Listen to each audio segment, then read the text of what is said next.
போது ஒரு லவ்வோட சமைக்கணும்டா. அதான் பாதி ருசியே.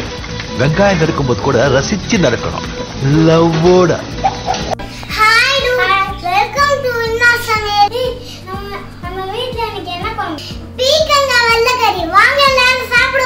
வணக்கம் and welcome to In-Laws சமையல். இன்னைக்கு நம்ம பார்க்க போற டிஷ் பீர்க்கங்காய் வெள்ளைக்கறி. அதுக்கு என்ன இன்கிரிடியன்ட்ஸ் தேவைங்கறத பார்க்கலாம் வாங்க. வணக்கம்ங்க. பீர்க்கங்காய் வெள்ளைக்கறி வைக்கிறதுக்கு என்னென்ன தேவைங்கிறத பார்க்கலாம் வாங்க. இப்போ 2 முழு பீர்க்கங்காய் எடுத்து நல்லா தோல் சீவிட்டு இந்த மாதிரி ரவுண்ட் ரவுண்டாக கட் பண்ணி வச்சுருக்கேன். அதுக்கு அடுத்தது என்ன தேவைன்னு பார்க்கலாம். இந்த கப்பில் 1 கப்பு கடலைப்பருப்பு எடுத்துருக்கிறேன். 1/2 கப்பு துவரம்பருப்பு எடுத்து நல்லா ஊற வச்சுட்டு வேக வச்சு எடுத்து வச்சுருக்கிறேன். அப்புறம் 1/2 வெங்காயம் நல்லா கட் பண்ணி பொடிசாக கட் பண்ணி வச்சுருக்கிறேன். நம்ம வந்து காரம் போட போகிறது கிடையாது, அதனால் ஒரு 6 பச்சை மிளகாய் எடுத்து வச்சுருக்கிறேன். தேங்காய் பால் தாங்க மெயினாக. நான் தேங்காய் பாலில் தான் இந்த குழம்பு செஞ்சு ஆகணும், அதனால் தேங்காய் பால் தண்ணி பால் எடுத்து வச்சுருக்கேன். இது தலைப்பால். தாளிக்கிறதுக்கு காஞ்ச மிளகா, கருவேப்பிலை, கடுகு. அதில் போடுற மசாலா வந்து வெறும் மல்லித்தூள் 1 கரண்டி, கொஞ்சம் மஞ்சள் பொடி, தேவையான அளவு உப்பு. இப்போ அதை எப்படி ரெடி பண்ணுறதுன்ற நான் காமிக்கிறேன். இப்போ நம்ம இந்த பீர்க்கங்காய் வந்து இந்த கடாயில் போட்டுக்கணும். நல்லா அகலமான ஒரு பாத்திரத்தில் போட்டுக்கிறோம். அதில் இந்த வெங்காயத்தையும் சேர்த்துக்கிடுவோம்.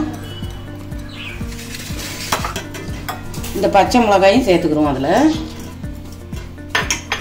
அப்படியே இந்த மல்லிப்பொடி 1 கரண்டி, மஞ்சள் பொடி, தேவையான அளவு உப்பு. பத்தலைன்னா நம்ம அப்புறமா சேர்த்துக்கலாம். இந்த வெள்ளைக்கறி வந்து இப்படி தான் செய்யணும், நம்ம வதக்கியோ இல்லை தாளிச்சோ செய்கிறதில்ல. இந்த தேங்காய் பாலை வந்து இதில் சேர்த்துக்கணும்.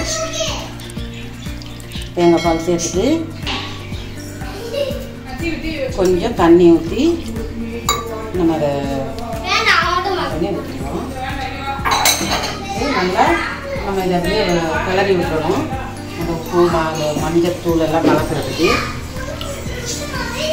இப்படியே இதை ஒரு மூடி போட்டு நம்ம அடுப்பில் வச்சு இது வேக வச்சுருவோம்.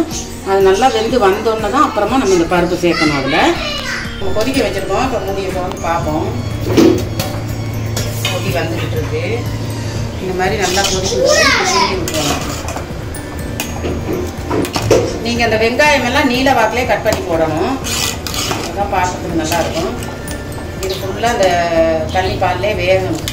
இன்னும் வேகணும், வேகலை. அந்த காயை குத்தி பார்த்தாலே தெரியுமா வந்துருச்சு. வெந்துருச்சுனாலே அது ஒரு மாதிரி அப்படியே வதங்கிடும்.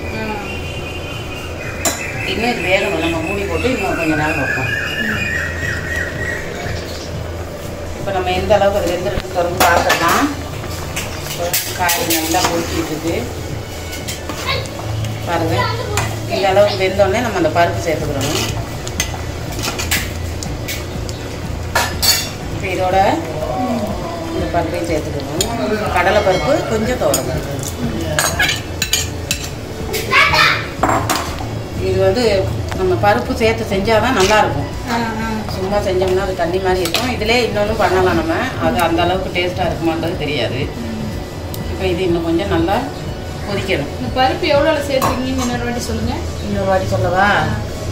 இந்த கப்பில், இந்த கப்பு குட்டி கப்பில் ஒரு 3/4 கப்பு பருப்பு.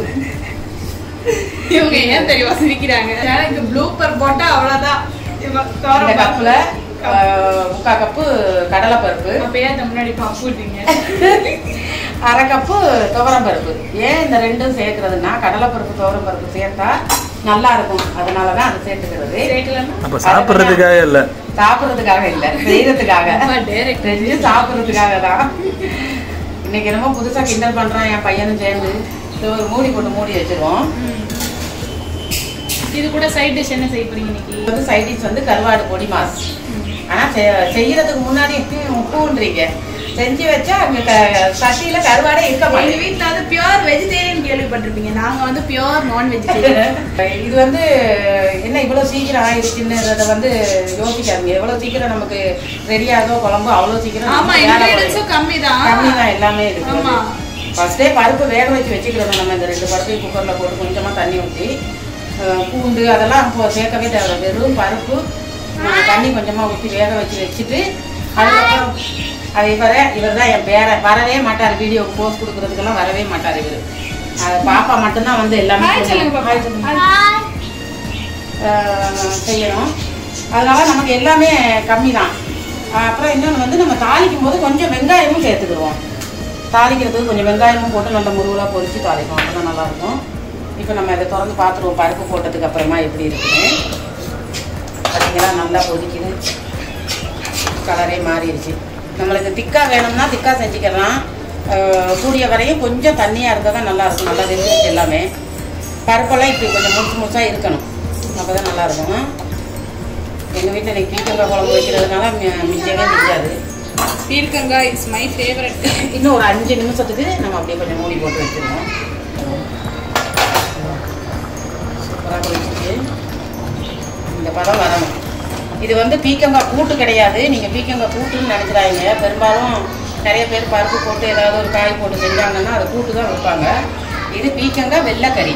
வெள்ளைக்கறினா தேங்காய் பால் சேர்த்த கறி. அதனால நீங்கள் கூட்டுன்னு மட்டும் நினைக்கிறாதீங்க. இப்போ வந்து நான் தலைப்பால் ஊற்ற போகிறேன். நல்லா இப்படி நம்ம கலக்கி விட்டுட்டு அது ஃபுல்லாக உறைஞ்சிருக்கும். கலக்கி விட்டுட்டு இந்த தலைப்பாலை ஊற்றிடுவோம்ல.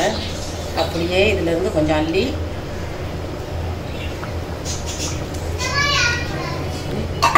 தலைப்பால் சேர்த்த கிடைக்காதுங்க எப்படி இருக்குன்னு ஒரு கொதி. ஓகேங்களா? இது நம்ம சாதத்தில் ஊற்றி சாப்பிட்றதுக்கு நல்லாயிருக்கும். வயசானவங்க, மெயினாக காரம் பிடிக்காதவங்க இது ஊற்றி சாப்பிட்டுக்கலாம். தொட்டுக்கிறதுக்கு ஒரு கருவாடு பொரிச்சிக்கலாம், இல்லைன்னா ஏதாவது ஒரு துவையல் பண்ணிக்கலாம். அப்படி இல்லை ஒரு கத்திரிக்காய் ஏதாவது நம்ம கொஞ்சம் காரமாக பண்ணிக்கலாம் இதுக்கு தொட்டுக்கிறதுக்கு. அப்படி இல்லைன்னா காரம் இருக்காது. ஒரு கொதி வரட்டும். அப்படியே அதுக்குள்ளே நான் அந்த கருவாட்டுக்கு கொஞ்சம் வெங்காயம் கட் பண்ணிக்கிறேன். கருவாடு பொடி மாஸ் வீடியோ நான் போட போகிறதில்ல, ஏன்னா ஏற்கனவே போட்டுட்டேன். இப்போ நாங்கள் வந்து வீட்டுக்கு செய்கிறதுக்காக இதை கட் பண்ணிக்கிட்டுருக்கேன். அந்த கேப் சும்மா நிற்க முடியல என்னால், அதான் கட் பண்ணிட்டுருக்கேன். எங்களுக்கு ஒருத்தங்க இருந்தாங்க, ஒரு ஃப்ரெண்டு ஒருத்தங்க இருந்தாங்க ஃபஸ்ட்டு ஒரு வீட்டில். அவங்க பேர் வந்து செல்வி. செம்மையாக சிரிப்பாங்க. நாங்கள் அவங்கள கலாய்ச்சிட்டே இருப்போம், ஏதாவது சொல்லி கலாய்ச்சிட்டே இருப்போம். சிரிக்கிறதுக்காகவே எங்கள் வீட்டுக்கு வருவாங்க. இப்போ வந்து அவங்க திருச்சியில் இருக்காங்க. அவங்க டெய்லி நாங்கள் போடுற வீடியோ தவறாமல் பார்த்துடுறாங்க. அதே போல் நீங்களும் உங்களுக்கும் தெரிஞ்சவங்ககிட்டையும் சொல்லுங்கள், என் வீடியோ பாருங்கள். இதே மாதிரி செஞ்சு சாப்பிடுங்க. சாப்பிட்டு கமெண்ட் செக்ஷனில் கூட சொல்லுங்கள் எங்களுக்கு, அப்போ நான் சந்தோஷப்படுவேன். பாருங்கள் நல்லா கொதிச்சிருச்சு. இந்த அளவுக்கு கொதிச்சா போதும். சுத்தமாக இது காரமே இருக்காது. நம்ம காரத்துக்காக தான் பச்சை மிளகா சேர்த்துருக்குறேன். மிளகாத்தூள், மிளகுத்தூள் அதெல்லாம் சேர்க்கவே இல்லை. பாருங்கள் காயெல்லாம் நல்லா வெந்துட்டுருக்காங்க. இப்போ நான் தாளிக்க போகிறேன். அது கொதி வரட்டும். நம்ம அடுப்பை ஆஃப் பண்ணிவிடுவோம், ஏன்னா இதுக்கு மேலே கொதிக்க வேண்டாம். ஆஃப் பண்ணிட்டு நான் தாளிக்க போகிறேன். இப்போ கடாய் அடுப்பில் வச்சுட்டு ஒரு 2 கரண்டி எண்ணெய், 2-3 கரண்டி எண்ணெய்.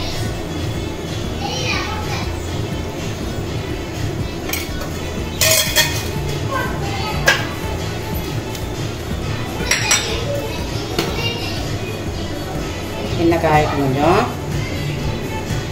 இது வந்து தாளிக்கிறது வந்து இது கண்டிப்பாக தாளித்து தான் ஆகணும், தாளிக்காமல் இருக்கக்கூடாது. தாளித்தா தான் நல்லாயிருக்கும்.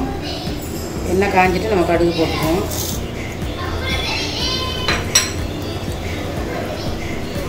அதில் 4 காஞ்ச மிளகா 2ஆக கட் பண்ணி வச்சுருக்குறேன். கொஞ்சம் கருவேப்பிலை,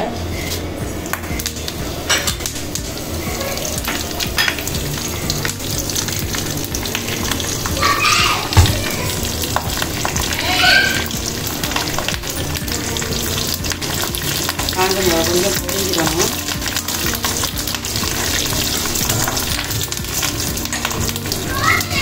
காஞ்ச மிளகா பொரிஞ்சிட்டு ஒரு அரை வெங்காயம் நீல வாக்கில் கட் பண்ணி அதையும் இதுக்கு சேர்த்துருங்க தாளிக்கிறதுக்கு.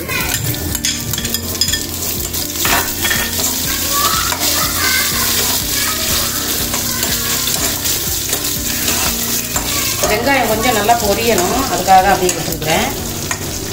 கொஞ்சம் பொன் நிறமாக வரணும் வெங்காயம். மிளகா நல்லா பொரிஞ்சிட்டு வெங்காயம் மட்டும் கொஞ்சம் பொன் நிறமாக வந்தோன்னா நம்ம அதில் சேர்ப்போம். பீர்க்கங்காய் வெள்ளைக்கறி ரெடி ஆயிடுச்சு, தாளிப்பும் ரெடி ஆயிடுச்சு. இப்போ நம்ம அந்த தாளிப்பை இதில் சேர்த்துக்கிடுவோம். தாளிப்பு சேர்த்தாச்சு. இப்போ நல்லா கிளறி விட்டுருவோம். வாசமாக இருக்குது பீர்க்கங்காய் வெள்ளைக்கறி, நல்ல வாசனையாக இருக்குது. சாப்பாட்டில் வச்சுக்கா அவ்வளோதான், வேலை முடிஞ்சுங்க. இப்போ வந்து நம்ம சின்ன மோர் குழம்பு மாதிரி இருக்குல்ல கிட்டத்தட்ட. ஆமாம். இப்போ நம்ம அதை வந்து எங்கள் வீட்டுக்காரர் வந்து பீக்கங்காவா அள்ளி வச்சு சாப்பிடுவாரு. குழம்பு ஊற்றிக்கிறாரா இல்லையா, நல்லா இவ்வளோ பீக்கங்காய் அள்ளி வச்சு திம்பாரு. பாருங்கள் பீக்கங்காய் இந்த மிளகா எல்லாம் சேர்ந்தோடனே எவ்வளோ அழகாக இருக்குன்னு பாருங்கள். அவ்வளோதாங்க, பீக்கங்காய் வெள்ளைக்கறி ரெடி. இப்போ நம்ம வந்து டேஸ்ட் பார்த்துருவோம். நான் டேஸ்ட் பார்க்குறதா கையில் எடுக்க முடியல, சுடுது. கையில் எடுத்துவா பாருங்கள். நல்ல சூப்பரான நல்ல டேஸ்டான ஒரு பீக்கங்காய் வெள்ளைக்கறி. கூட்டு கிடையாது, திரும்பவும் சொல்கிறேன். வெள்ளைக்கறி இது சாதத்தில் ஊற்றி சாப்பிட்றதுக்கு நல்லா இருக்கும். இப்போ நான் வந்து இதை டேஸ்ட் பண்ணி சொல்லுங்க எப்படி இருக்குன்னு. டேஸ்ட் பண்ண போகிறேன்.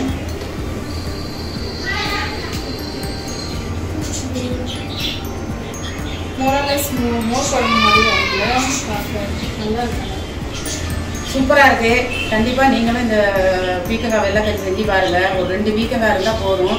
இல்லை நீங்கள் 2 பேர் தான் இருக்கிறீங்க அப்படின்னா 1 வாங்கினா கூட போதும் உங்களுக்கு. அந்த நான் சொன்ன அளவு காலத்தில் கம்மியாக சேர்த்துக்கிட்டு இந்த மாதிரி செஞ்சு சாப்பிட்டு பாருங்கள். கண்டிப்பாக உங்களுக்கு ரொம்ப பிடிக்கும். குழம்பு சூப்பராக இருக்குது. உப்பு மட்டும் கொஞ்சம் கம்மியாக இருக்குது. நாங்கள் உப்பு மட்டும் கொஞ்சம் சேர்த்துக்குவோம். அதே போல் நீங்களும் ஃபஸ்ட்டு போடுறதை விட்டு அப்புறம் நல்ல சுவையான ஒரு பீர்க்கங்காய் கறி எப்படி செய்யறதுன்னு பார்த்தீங்க. நம்ம சேனலை புதுசாக பார்க்குறவங்க கண்டிப்பாக எல்லா சமையல் சப்ஸ்கிரைப் பண்ணுங்க. அடுத்து ஒரு நல்ல வீடியோட உங்களை சந்திக்கிறோம். until then bye.